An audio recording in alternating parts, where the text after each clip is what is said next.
جلغوزي د ننګرهار ولایت په کابو ولسوالۍ و حصارک شیرزاد خوږیاڼي په چیراګام هڅکه میناچین کوټ او سپینغر کې د جلغوزیو ځنګلونه شته. چارواکي وایي د کابو یوې میاشتې راهیسې له دغه ځنګلونو د جلغوزیو د راټولولو لړۍ پیل شوې چې د تیر په پرتله حاصلاتو کې هم د پام وړ زیاتوالی راغلی.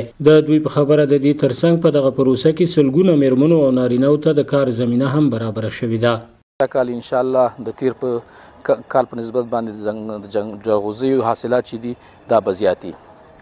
یو عمده عامل چې کوم دی هغه الحمدلله یو نظام دی، امنیت دی. په مختلفو ځایونو کې د جلغوزیو د حاصلات د جلغوزیو د غوزو څخه ایستل کیږي، نو په زرګونو خلک په دې کې اخته بوخت دي او دوی یو نفقه یو مړی نفقه خپل عاید لپاره ترلاسه کولی شي. په یاد ولسوالیو کې د قانونو د کیندنې له کبله د ځنګلونو د منځتللو په تړاو مو د خلکو اندېښنې له چارواکو سره شریکې کړې. د کرنې او مالدارۍ ریاست چارواکي مني چې په تیر کې 150 هکتاره د جلغوزیو ځنګلونه په دې ولایت کې د قانونو د کیندنې له کبله له منځه تللي او سلګونه نور د منځتللو له ګواښ سره مخامخ دي. دوی وایي دغه ستونزه یې وزارت سره په مکتوبي ډول شریکه کړې او د حل لارو په اړه د هغوی سپارښتنو او لارښوونو ته په تمه دي. د 100 هکتاره ساحه زمونږ چې د مجموعاً د معدن د وجې نه چې د جلغوزیو ځنګلونه دغه شوي دي او زمونږ د جلغوزیو په سلګونه هکتاره ساحې چې دي دا د معدن د وجې نه دغه کیږي، زیانمنې کیږي او متضرر کیږي. البته په دې برخه کې موږ اقدامات کړي دي. موږ دغه موضوع د وزارت سره مکررا په ناستو کې او همدارنګه مکتوبونه هم لیکلي دي. چارواکي وایي د جلغوزیو د دې ځنګلونو او غوټیو له درکه یوازې د عشر او زکات په نامه یو اندازه پیسې د دولت بودیجې ته ورځي. سوداګر هم مني چې یوازې د عشر او زکات په نامه حکومت ته یو اندازه پیسې ورکوي او ځنګلونه د قومونو څخه پیري. دوی همدارس سکل د جلغوزیو لپاره د مناسب بازار له نشټوالي هم شکایت کوي او په دې برخه کې له حکومت مرسته غواړي.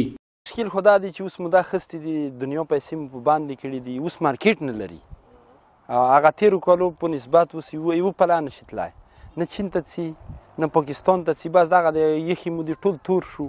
حکومت ته چې و دې موږ نه خپل عشر اخلي، دا په بورې لکه د هغه په سر چې دی لکه 1 لک باندې چې دی موږ نه 8000 روپۍ اخلي، 8000 دو خپل هغه د موږ نه اخلي عشر. خو د ټولو ورخوا په دې کاروبار کې بیا د څو میاشتو لپاره یو شمېر میرمنې او نارینه‌و ته د کار زمینه هم برابریږي. د ننګرهار کانال په دې ځمکه د غوټیو څخه د جلغوزیو د دانو په ویستلو او پاکولو بوختې میرمنې او نارینه بیا خوښي ښایي چې د کار زمینه ورته برابره شوې، خو له حکومت غواړي چې دوی سره د مرسته وکړي، سړیو او ځوانانو ته د کار زمینه برابره کړي. په دغه باندې یا نیمه نوړه کور ته ویسو یا لغه څه غوړي واخلو یا چای ګوړه همدغې سره دا 2-3 میاشتې کار یې ختم شي. صحیح ده که نه؟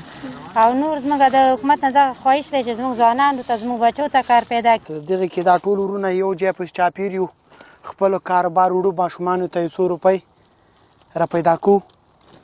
باندې ما الله پاک پسې ګزاره روانه کړې ده.